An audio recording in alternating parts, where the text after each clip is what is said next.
안녕하세요. 말씀 한 줌. 오늘은 요한복음 18장 1절에서 11절 말씀을 함께 살펴보도록 하겠습니다. 제가 먼저 본문을 읽을게요. 예수께서 이 말씀을 하시고 제자들과 함께 기드론 시내 건너편으로 나가시니 그곳에 동산이 있는데 제자들과 함께 들어가시니라. 그곳은 가끔 예수께서 제자들과 모이시는 곳이므로 예수를 파는 유다도 그곳을 알더라. 유다가 군대와 대제사장들과 바리새인들에게서 얻은 아랫사람들을 데리고 등과 횃불과 무기를 가지고 그리로 오는지라. 예수께서 그 당할 일을 다 아시고 나아가 이르시되 너희가 누구를 찾느냐? 대답하되 나사렛 예수라 하거늘. 이르시되 내가 그니라 하시니라. 그를 파는 유다도 그들과 함께 섰더라. 예수께서 그들에게 내가 그니라 하실 때에 그들이 물러가서 땅에 엎드러지는지라. 이에 다시 누구를 찾느냐고 물으신대 그들이 말하되 나사렛 예수라 하거늘. 예수께서 대답하시되 너희에게 내가 그니라 하였으니 나를 찾거든 이 사람들이 가는 것은 용납하라 하시니 이는 아버지께서 내게 주신 자 중에서 하나도 잃지 아니하였사옵나이다 하신 말씀을 응하게 하려 함이러라. 이에 시몬 베드로가 칼을 가졌는데 그것을 빼어 대제사장의 종을 쳐서 오른편 귀를 베어버리니 그 종의 이름은 말고라.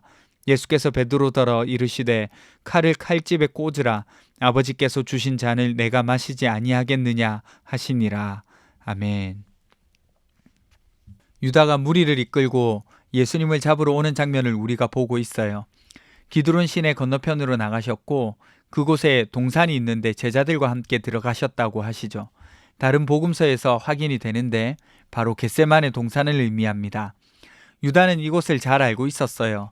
주님이 제자들과 친밀한 관계를 나누시며 자주 가시던 곳으로 보입니다. 그리고 그곳에서 예수님을 체포하죠. 사실 유다가 배신하여서 군인들이 잡으러 간 것처럼 보이지만 예수님이 의도적으로 잡히기 위해 가신 자리다, 이렇게 볼 수 있습니다. 놀랍게도 사무엘하 15장에 보시면 다윗이 아들 압살롬에게 쫓기는 장면이 나오거든요. 거기에서 울면서 올라간 곳이 바로 기드론 시내입니다. 다윗은 쫓겨가는 왕이었지만 참된 왕이신 예수 그리스도는 스스로 나아가는 왕임을 보여주고 있는 거죠.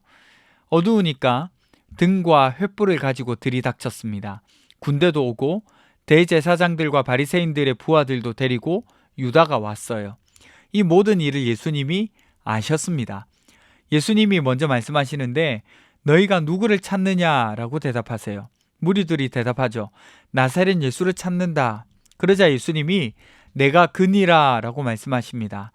에고 에이미, 여러분 기억나시나요? 나는 스스로 있는 자니라. 지금 예수님이 다시 자기 스스로를 나타내고 계시는 거예요. 그리고 놀라운 사실 하나, 여러분 예수님이 자신을 잡으러 온 무리 앞에서 자신을 드러내실 때에, 곧 내가 그니라 라고 말씀하실 때에 무리가 땅에서 어떻게 됐다고요? 엎드러졌다고요. 그렇게 기록하고 있습니다. 여러분 이 장면 출애굽기 기억나게 하는데요. 불타는 떨기나무에서 모세에게 자신을 드러내신 하나님, 그 임재 앞에 하나님은 모세와 거리를 두게 하십니다. 내가 서 있는 곳은 거룩한 곳이라고, 그래서 신을 벗으라고 말씀하시잖아요. 모세는 그렇게 하나님 앞에 엎드립니다.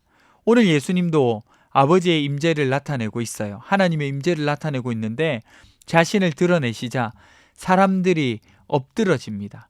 그런데 차이가 있다면 그들이 스스로 경배하여서 엎드린 것이 아니라 예수님의 존재 앞에서 감당하지 못하고 물러난 것이라고 볼 수가 있죠. 그런데도 여러분 보세요.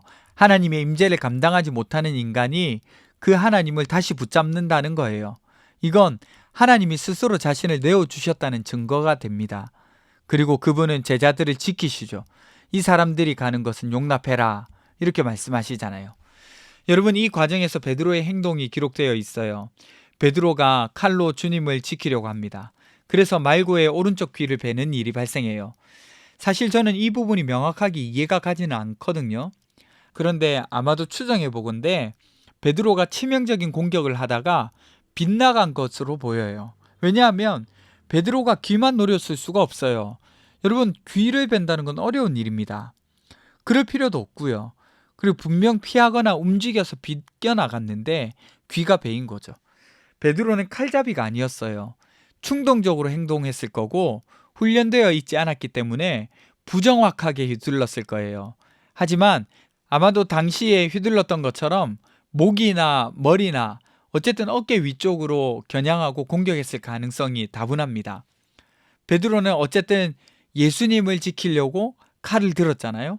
하지만 결국에는 예수님의 길을 방해하고 있었습니다. 예수님은 칼을 거부하시고 칼을 칼집에 꽂으라고 하시죠. 그리고 아버지께서 주신 잔을 마시겠다라고 말씀하십니다. 오늘 본문에서 저는 베드로를 좀 주목해 보려고 해요. 우리는 살면서 끊임없이 무언가를 해결해야 하는 순간을 만납니다. 억울한 일을 당할 때가 있어요. 이해되지 않는 상황이 펼쳐질 때도 있고 진짜로 나를 공격하거나 우리 삶을 흔드는 일이 일어나기도 합니다. 여러분, 만약 이런 일이 일어나면 우리는 본능적으로 아주 분명하게 반응하겠죠. 가만히 있으면 안 된다고 생각하거나 내가 뭔가 해야 한다고, 이건 내가 바로잡아야 한다, 이렇게 아마 반응할 거예요. 그래서 우리는 마음속에서 칼을 꺼내는 겁니다.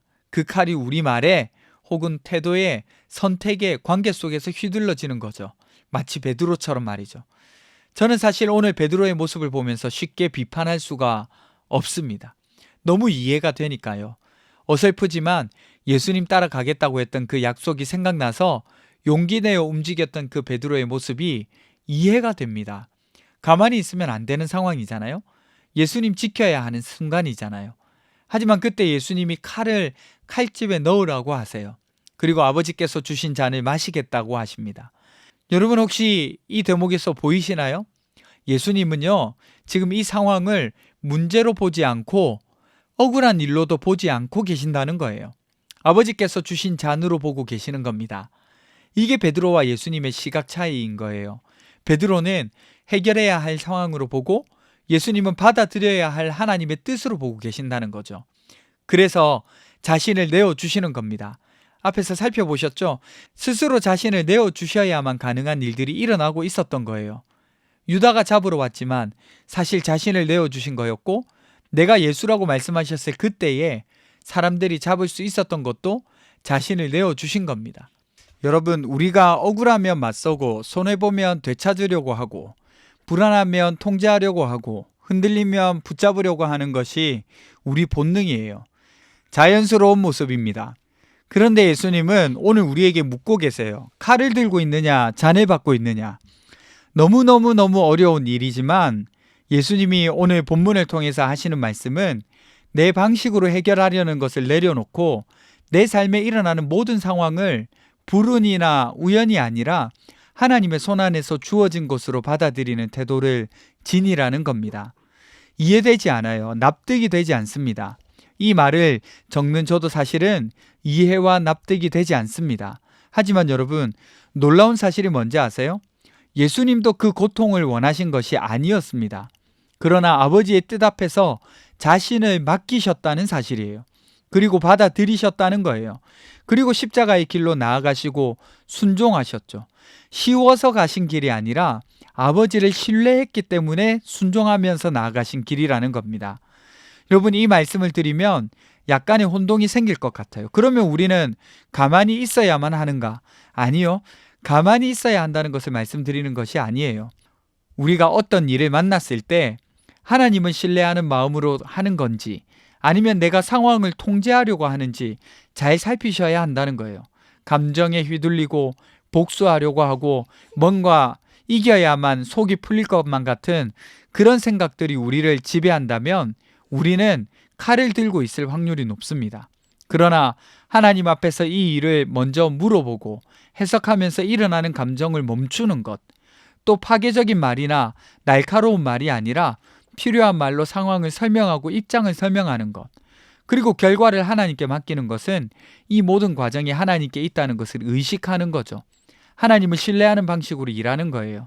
그러니까 모든 일의 주도권을 하나님께 드리는 거죠. 주님의 고난을 생각하시면서 우리 본성대로에 움켜쥐고 있는 칼을 내려놓고 아버지의 잔으로 받고 이해되지 않아도 여전히 하나님을 신뢰하면서 어렵지만 참된 십자가의 길로 나아가는 저와 여러분 되시기를 간절히 바랍니다. 기도합시다. 첫 번째는 내가 붙들고 있는 마음의 칼을 내려놓게 해주세요. 두 번째는 이해되지 않아도 아버지의 잔을 신뢰하게 해주세요. 우리 함께 기도하며 나가도록 하겠습니다.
하나님, 우리의 마음대로 통제하고 우리의 마음대로 하려고 하는 본성적인 움직임, 내가 붙들고 있는 마음에 있는 칼들을 내려놓을 수 있도록 도와주십시오.